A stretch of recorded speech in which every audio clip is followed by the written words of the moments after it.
2,000 years later.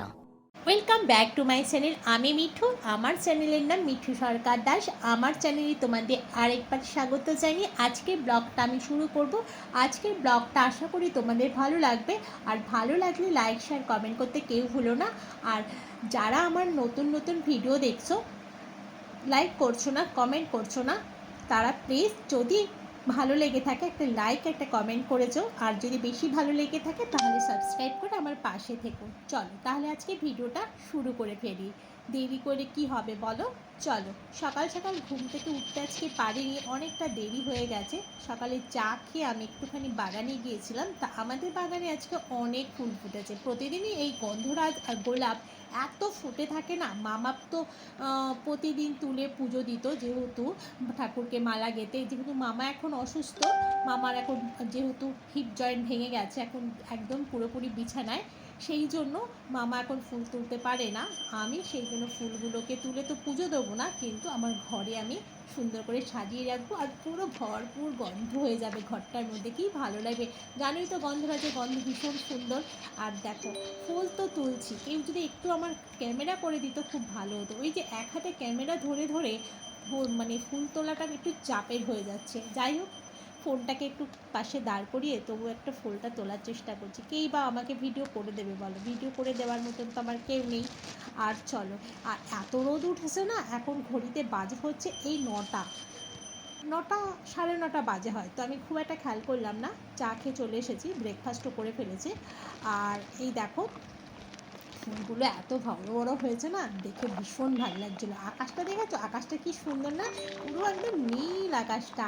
আর তো ফুল এত সুন্দর, জানো আমার বাড়িতে যে একটা মেয়ে আছে না, সেই মেয়েটা কি করেছে জানো, ফুল গাছেও ডাল নেবে বলেছিল। ডালটা মা বললো ঠিক আছে তুমি একটু কেটে নাও। কাটতে গিয়ে 3খানা বড় বড় কড়ি আর ফুল সমেত কেটে ফেলেছে, মানে গাছের অর্ধেক অংশ কেটে ফেলেছে। হ্যাঁ, কী যে রাগ হচ্ছিলো জানো না, গাছটার না পুরো অর্ধেকটা, যে 3টে ডাল কেটেছে ও একটা নিয়ে গেছে, আর 2টো ডালকে এমনি মাটির মধ্যে পুঁতে রেখে গেছে। আমি গিয়ে দেখলাম গাছ পুরো একদম মাথা নুয়ে পড়ে আছে। কি কষ্ট হচ্ছিলো গাছটাকে দেখে। আর এই ফুলটা, এটা কি ফুল জানি না, খুব ভালো লাগছিলো, তার জন্য ওটাও তুলে ফেললাম। আর আমাদের পুকুরটা দেখতে পেয়েছো, পুকুরটাতে পুরো পানা কচুরিতে ভর্তি হয়ে গেছে। দেখো, এক প্যাকেট ফুল নিয়ে আমি ঘরে চলে এলাম। এসে তো এখন ঘড়িতে বেজে গেছে 11টা। তা আমি ভাত বসিয়ে দিয়েছি একদিকে, দেরি হয়ে গেছে তো, খুব তাড়াতাড়ি আমাকে রান্না করতে হবে। কি করে আমার এত তাড়াতাড়ি রান্না করতে হবে সেটাই আমি তোমাদের সঙ্গে আজকে শেয়ার করব।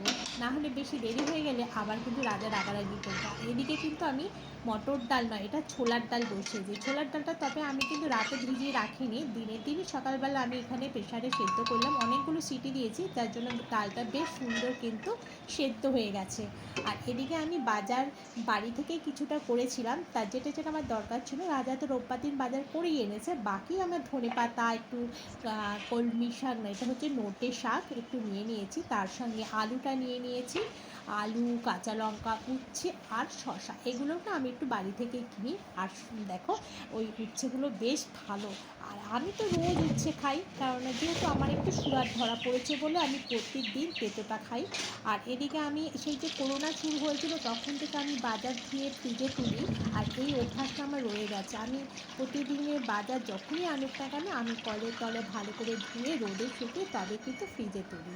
আর এখানে দেখো, এগুলো বাজারে রবিবার দিনও করেছিল, আর রোববারের বাজার দেখো ফ্রিজে তুলিনি, মানে শুকোনোর জন্য বাইরে রেখেছিলাম। দেখো শুকিয়ে তো কাঠ হয়ে গেছে গাজরগুলো কি অবস্থা হয়েছে। আর এদিকে চলো, ফ্রিজের মধ্যে আরও কত কিছু ছিল সেগুলো একটু বার করে আমি দেখলাম যে ওগুলো একটু সুন্দর করে গুছিয়ে রাখতে হবে। অনেক দিন ফ্রিজটা পরিষ্কার করা হয় না, করতে হবে ফ্রিজটা পরিষ্কার। আর এদিকে দেখো, সব যেন শুকিয়ে শুকিয়ে কাঠ হয়ে যাচ্ছে। দুজনে আর কত খাবো বলো তো, এত সবজি ওকে আনতে বারণ করি যে একসাথে এত সবজি এনো না। চলো, এদিকে আমি পেঁয়াজ আলু এদিকে ঢেলে রাখলাম। আর ওদিকে পোস্ত করব ভেবেছি, পোস্তর জন্য পোস্ত নিয়ে নিয়েছি মিক্সির জারের মধ্যে। আর একটু নুন আর হলুদ কাঁচা লঙ্কা দিয়ে পোস্তটা আমি পেস্ট করব। আমার জানো তো এই কড়াইশুঁটিগুলো অনেক দিনের ছিল, তা সেগুলো দেখো অঙ্কুর বের হয়ে গেছে। আর এই কড়াইশুঁটিগুলো না এখনও একটু শক্ত হয়ে গেছে, তার জন্য একটু প্রেশারে সিটি দিয়ে নিয়েছি। আর পোস্তের জন্য আলুও কেটে নিয়েছি, খুব তাড়াতাড়ি রান্না করতে হবে। দেখো, আমার পোস্ত কিন্তু বাটা হয়ে গেছে। আর এদিকে কিন্তু আমি পোস্তটা দেখো বসিয়েও দিয়েছি। আর আর বসিয়ে দিলে পোস্তটা একটু বেশি করে পোস্ত দিলে খেতে একটু বেশি ভালো লাগে। যাই হোক, সেটা যে যেরকমভাবে করবে সে সেরকমভাবে। আর আমার রাজা একটু বেশি পোস্ত না দিলে ও একদম পোস্ত খেতে চায় না। যাই হোক, পোস্তটা তো আমি কাঁচা লঙ্কা দিয়েই করবো, আজকে আর শুকনো লঙ্কা দিইনি। আর রেডি হয়ে গেছে, দেখো পোস্তটা শুকিয়ে গেছে, কত সুন্দর দেখতে হয়েছে। আর নামানোর সময় আমি একটু সর্ষের তেল দিই, তবেই কিন্তু পোস্তটা না পাই, খুব সুন্দর গন্ধ বেরোয়। চলো, পোস্ত তো রেডি হয়ে গেছে, এটাকে আমি সরিয়ে রেখে আসি।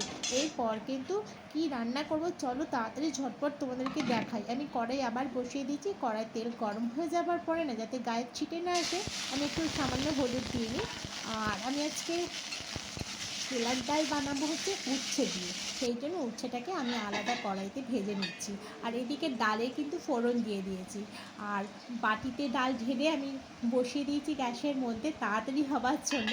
আর ওদিকে যে আমি উচ্ছেটা ভাজা করছি, আর এই কড়াইয়ের মধ্যে কিন্তু ডালটা আর ঢালবো না। আর কেন, তাহলে কড়াইটা আবার আমাকে মাজতে দিতে হবে। আমি কড়াই থেকে উচ্ছেটাকে আমি কিন্তু বাটির মধ্যে দিয়ে দেবো। আর এটা তাহলে একটু সহজও হলো, তাহলে কড়াইটা আজকে মাজতেও হবে না। কেন, দিদি তো চলে গেছে, সেই জন্য আবার কেন মাজবো বলো, যত শর্টকাটে কাজ করা যায়। আর তারপরে দেখো, আমি কিন্তু ডালের মধ্যে উচ্ছেটা দিয়ে আমি এবার 2 মিনিটের জন্য ফুটিয়ে নেবো। চলো, ডাল আমার রেডি হয়ে গেছে, ও ফুটুক। আর বাকি কাজগুলো আমাকে এদিকে সারতে হবে, অনেক কাজ আছে জানো না তো, একা হাতে এত কাজ সামলানো ভীষণ দুষ্কর। রান্নাবান্না কমপ্লিট করে চলো বাথরুমে এবার ঢোকাচ্ছে, স্নান করবো, কলের জল তো পড়ছে দেখো টপ টপ করে। এবার অনেকগুলো কাছাকাছি ছিল, সেগুলো করে ঘরে চলে এলাম। এবার আমি ঠাকুরকে ধূপ দেখে নিচ্ছি, তবে আমার পুজো দিতে হয় না। আমার ঘরে কিন্তু ঠাকুরকে আমি একটু ধূপকাঠি দেখাই, যেহেতু মা শাশুড়ি মা, মামা শ্বশুর এরাই পুজো দেয়, আমার পুজো দিতে হয় না। তা আমি একটু ধূপকাঠি দেখে নিলাম, তারপরে তো জানোই, স্নান টান করে একটু সিঁদুর পরে নিচ্ছি। খিদে পেয়েছে প্রচণ্ড জানো না তো, এখন বাজে ঘড়িতে 2:30, মানে 2:30। খিদে পাবে না বলো, এত বেলা হয়ে গেলে কার এত বেলা করে। এই যে সকালবেলা ঘুম থেকে উঠতে দেরি হলেই না, তখনই হয়ে যায় দেরি। যাই হোক, সিঁদুর টিঁদুর পরে মুখে একটু ক্রিম মেখে নিলাম। চলো এবার তাহলে কী কী রান্না করেছে একবার তোমাদের দেখিয়ে দিই। এখানে দেখো, আমি এখানে উচ্ছে দিয়ে ছোলার ডাল করেছি, শশা কেটে নিয়েছি ওখানে। আর এদিকে আমি হচ্ছে সকালবেলা হচ্ছে ঢ্যাঁড়স আলু পোস্ত দিয়ে ভেজেছিলাম, আর এটা হচ্ছে কালকের তরকারি, সেই সুন্দর তরকারিটা ছিল। আর এদিকে হচ্ছে পোস্ত কড়াইশুঁটি দিয়ে, আর এদিকে ভাত। আর আর কিছু আজকে করিনি জানো তো, আজকে নিরামিষটাই করেছি।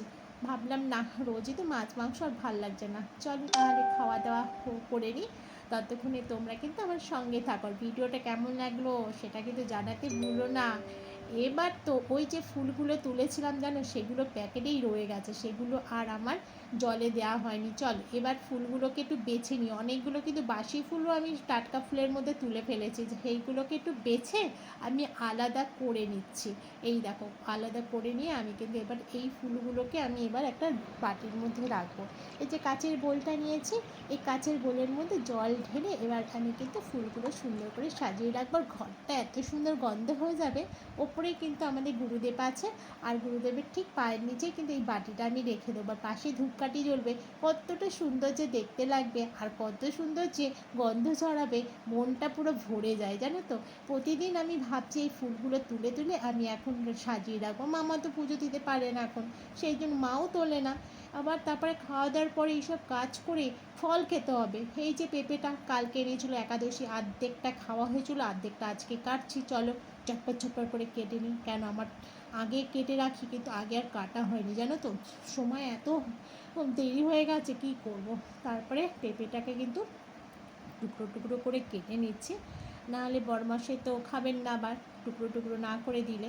সেই জন্য আমি নিজে হাতে সুন্দর করে গুছিয়ে এবার কাটছি। আর এই পেঁপেটা জানো তো, এই যে মাঝখানে এই জায়গাটা কিন্তু ফেলে দিতে হয়, তবে পেঁপেটা খুব একটা বেশি মিষ্টি ছিল না, তা খুব একটা বেশি মিষ্টি না হওয়াই ভালো, আমি খাবো সেই জন্য। এই দেখো রেডি হয়ে গেছে। চলো পেঁপের সাথে আর কি ফল আছে একটু নিয়ে আসি বাইরের থেকে।